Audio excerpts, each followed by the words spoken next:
Listen, let me tell you about a woman named Adise. But wait, before I tell you about Adise, let me tell you about her husband, Sunday. Because this story is really about Sunday asking himself every single day, my wife did what? Sunday married Adise 3 years ago. Sweet, gentle Adise, who smiled softly and spoke quietly.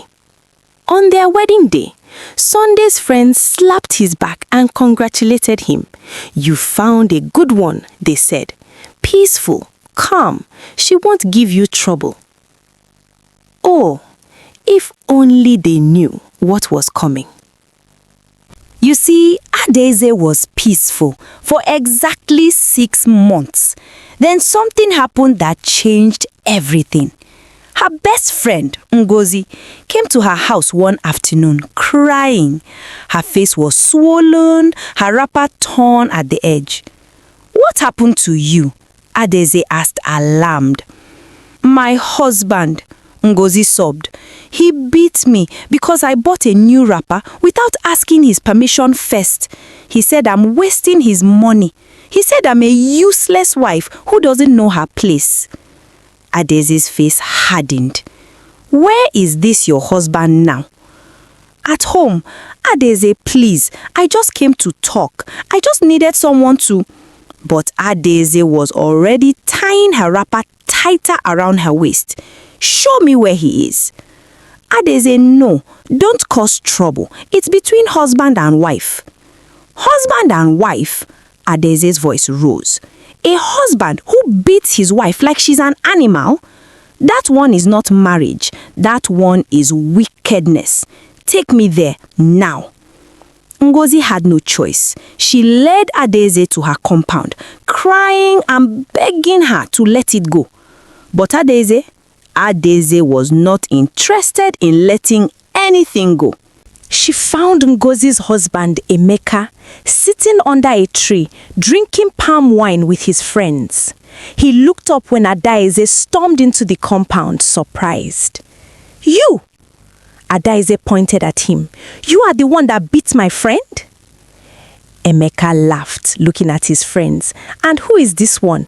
Ngozi, did you go and bring your wayward friend to my house to insult me? I'm asking you a question. Adise moved closer. Did you beat her or not? Emeka stood up, his face darkening. Woman, I don't know who you think you are, but you better leave my compound before you what? Adise challenged. Before you beat me too? Try it. Touch me and see if you will still have hands to use tomorrow. The other men started laughing nervously. This woman was serious. Emeka's pride was wounded. He raised his hand as if to push Adise away, but she was faster. Whack! Adise slapped him so hard his friends heard it from where they were sitting. Emeka staggered back, shocked. Before he could recover, Adise grabbed a nearby broom and started beating him with it. You, like beating women, Abi? Each word came with a whack of the broom. You think women are your punching bag? Emeka tried to fight back, tried to grab the broom, but Adise was like a woman possessed. She beat him, chased him around his own compound, while his friends watched in absolute shock. Ngozi stood there with her mouth open, unable to believe what she was seeing. Finally, Adise stopped. She threw the broom at Emeka's feet. If you ever raise your hand to my friend again, I will come back. And next time, it won't be a broom. It will be a real koboko. Do you hear me? Emeka, panting and humiliated in front of his friends, could only nod. Adise turned to Ngozi. Pack your things. You are staying with me until this foolish man learns sense. And that's how it started. That was the day Adise became the terror of husbands in the village. Word spread like wildfire. Did you hear? Adise beat Emeka with a broom in his own compound in front of his friends. The women whispered it with secret smiles. The men whispered it with fear. Sunday heard about it at the market. His friend Chidi came to him concerned. Sunday, your wife beat up Emeka yesterday. You need to control her before she disgraces you. Sunday went home that evening planning to talk to Adise, but when he saw her cooking dinner, humming softly, smiling at him when he entered, he couldn't bring himself to believe she was the same woman who had terrorized Emeka. Adise, he said carefully, I heard something today. They said you fought with Emeka. Adise didn't even look up from her pot. I didn't fight him, I disciplined him. There's a difference. You beat him with a broom. He beat Ngozi with his fists. I only used a broom. I was actually being gentle. Sunday sat down heavily. Adise, you can't go around beating people's husbands. This is not your business. Not my business? Adise spun around, wooden spoon in hand. When my friend comes to me crying with a swollen face, it becomes my business. When women are suffering in silence because their husbands think they own them like property, it becomes my business. But Adise, there are proper ways to handle these things. You can report to the elders. The elders? Adise laughed bitterly. The same elders who tell women to be patient, to endure, to pray about it? No, Sunday. Some men only understand one language, and I'm fluent in it. Sunday saw the fire in his wife's eyes and knew there was no reasoning with her. He tried a different approach. What about me? What about my reputation? When you go around beating, people will say I can't control my wife. Adese's face softened. She came and sat beside him. Sunday, my husband, I love you. You are a good man. You have never raised your hand to me, never insulted me, never treated me like I'm less than human.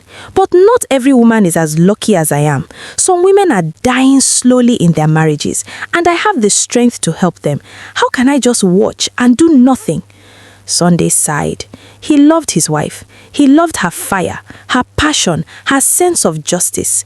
But he worried. Just be careful. Not every fight is your fight. Adise kissed his cheek. Don't worry. I know what I'm doing. But she didn't. Not really. Because after the Emeka incident, Adise became bolder. Women started coming to her with their problems. And Adise, she handled each case the same way, with direct, aggressive action. There was Okafor who refused to let his wife visit her family.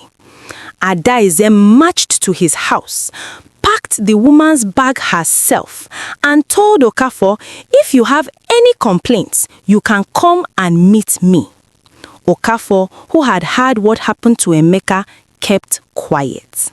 There was Pastor Chinedu, who preached about love in church, but called his wife stupid and useless at home. Adise stood up during service one Sunday and exposed him right there in front of the congregation. This man you people are calling man of God calls his wife a worthless idiot. What kind of God does he serve? Pastor Chinedu resigned the next week. There was Ifeanyi, who spent all his salary on beer and left his wife and children hungry. Adise ambushed him at his favorite beer parlor, dragged him out by his ear, and made him give his wife money right there on the street.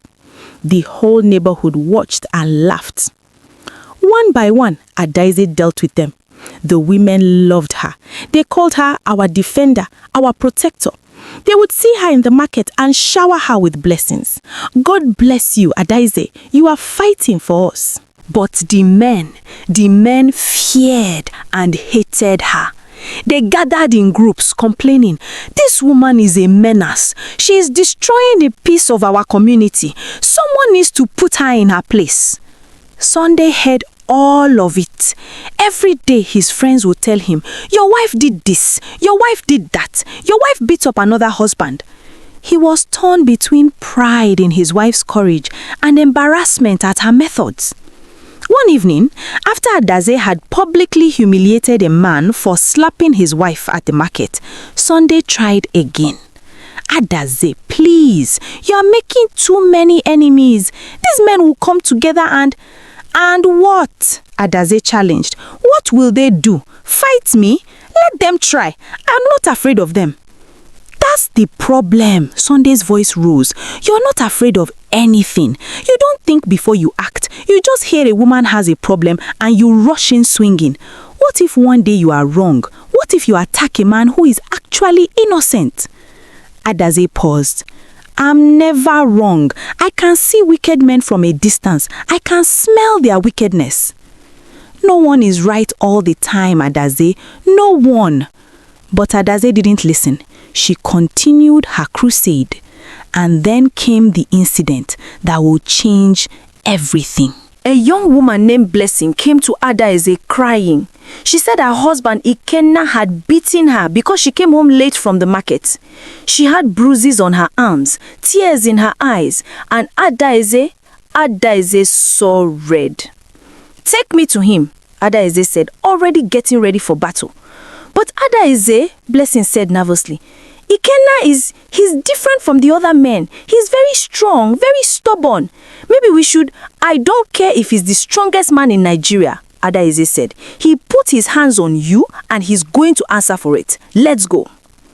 They went to Ikenna's compound. Ikenna was outside fixing his motorcycle. He was a big man, muscular, with a calm but serious face. When he saw Adise storming towards him with Blessing behind her, he stood up slowly.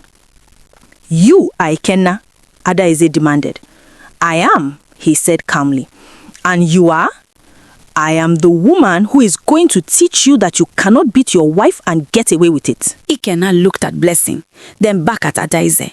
Is that what she told you? That I beat her? She didn't just tell me. I can see the bruises on her arms. Yes, there are bruises, but I didn't put them there. Liar. All of you men are the same. You beat your wives and then you deny it. I'm not denying anything, Ikenna interrupted, his voice still calm but firm. I'm telling you the truth. I did not touch my wife. Those bruises came from somewhere else. Do you think I'm stupid? Adise moved closer. Do you think I would just believe your lies? I don't think you're stupid. I think you're angry. I think you rush to judgment without asking questions. And I think you're about to make a very big mistake. Something about the way Ikenna spoke, calm, confident, unafraid, made Adise pause, but only for a second. She had beaten stronger men than this. She had terrified bigger men than this. Your wife came to me for help, and I'm going to help her, whether you like it or not. Ikenna sighed. Then he did something unexpected. He called out, Mama! Mama Ikenna, please come out here. An older woman came out from the house, Ikenna's mother. What is it, my son? Please tell this woman where Blessing's bruises came from. Mama Ikenna looked at Blessing with disappointment. The bruises came from me. I disciplined her yesterday because she stole money from my purse, 1,000 naira. Ikenna doesn't know about it yet because he was at work. I was planning to tell him today. The air went dead quiet. Adise turned to look at Blessing, whose eyes were now on the ground. Blessing? Adise's voice was suddenly uncertain. Blessing started crying. I'm sorry. I needed the money and I knew if I told you the truth, you wouldn't help me. But I needed someone to defend me from his mother, who is always troubling me. So you lied? Adise felt her world tilting. You lied about your husband beating you? You lied to me? I'm sorry, Adise. I just thought... But Adise wasn't listening anymore.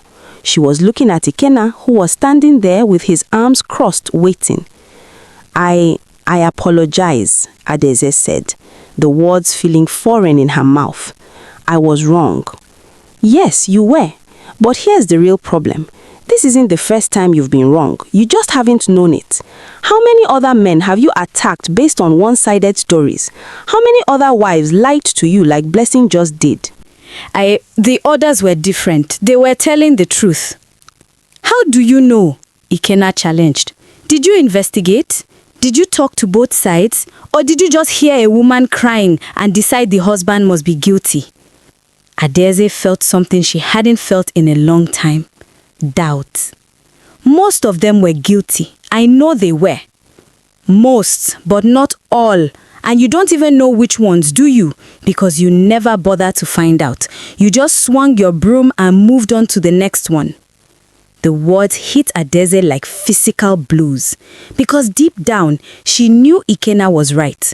She had been so sure of herself, so confident in her judgment. But what if she had been wrong before? What if she had beaten innocent men? I was trying to help, she said weakly. No, Ikenna said, his voice still calm but cutting. You were trying to feel powerful. You were trying to be a hero. Real help requires patience, wisdom, investigation. Real help requires knowing the truth before you act. But you just wanted to fight. Adise felt tears stinging her eyes. She turned and walked away, Blessing's apologies following her down the road. When Sunday came home that evening, he found Adise sitting quietly in the corner, not cooking, not talking, just sitting. What happened? He asked. Adise told him everything about Blessing's lie, about Ikenna's words, about the doubt that was now eating her alive. What if I was wrong? She whispered. What if some of those men I beat were innocent? What if I've been the villain all along, thinking I was the hero? Sunday sat beside her. Part of him wanted to say, I told you so, but he saw his wife's pain and chose compassion instead. You weren't completely wrong, he said. Some of those men deserved what they got. Emeka did beat Ngozi. Pastor Chinedu was verbally abusive. Ifeanyi was neglecting his family. You helped those women. But what about the ones I might have wrongly accused? Adise's voice cracked. What about the damage I did? Then you learn from it, Sunday said gently. You admit you made mistakes. You change your approach. You don't stop helping women, but you become wiser about how you help them. Adise was quiet for a long time. Then she said, Ikenna didn't fear me. All those other men, they feared me and that's why they backed down. But Ikenna stood there, calm, strong, telling me the truth even when I didn't want to hear it. He defeated me without raising a finger. Maybe, Sunday said, that's the kind of strength you should have been using all along. Not the strength of fists and brooms, but the strength of truth and wisdom. The next day, Adise did something she had never done before. She went back to Ikenna's house. I came to apologize properly, she told him, and to ask, how did you stay so calm? Most men would have fought me or run away, but you just stood there and spoke truth. Ikenna smiled slightly. My father taught me that the loudest person in the room is rarely the strongest. Real strength doesn't need to shout. It doesn't need to prove itself. It just is. Can you teach me? Adise asked. I want to keep helping women, but I want to do it the right way. And so began Adise's transformation. Ikenna surprisingly became her teacher. He taught her how to investigate before acting, how to listen to both sides of a story, how to identify when women were genuinely in danger versus when they were just being manipulative. Word spread again through the village. Adise has changed though. She's not fighting anymore. Some women were disappointed. Our defender has become soft, they complained. But Adise didn't care, because now, when she helped women, she was actually helping them, not just attacking their husbands. She set up a small counseling group where couples could come and talk. She learned about resources for women in real danger. She became wiser. Sunday watched his wife's transformation with quiet pride. One evening, he said, "I'm proud of you. You had the strength to admit you were wrong. That takes more courage than fighting." Adise smiled. "I still fight sometimes, but now I make sure I'm fighting the right battles." "And what about blessing?" Sunday asked. Adase's face hardened. "Oh, that one? I made sure everyone in the village knows she's a liar. She won't be deceiving anyone else anytime soon. Some things still require my old methods." Sunday laughed. His wife still had fire in her. She had just learned to control it. As for the men in the village, they learned an important lesson too. The ones who are genuinely wicked learned that they couldn't hide forever. Adise was still watching, just more carefully now. And the innocent ones learned that truth and calmness, like Ikenna showed, could win battles that fists never could. So remember this story. Remember Adise, who thought she was always right until she met Ikenna, the man who defeated her with truth instead of strength. Remember that good intentions without wisdom can cause harm. Remember that real strength is knowing when to fight and when to listen. Thank you for listening to the end. See you in our next episode. Bye!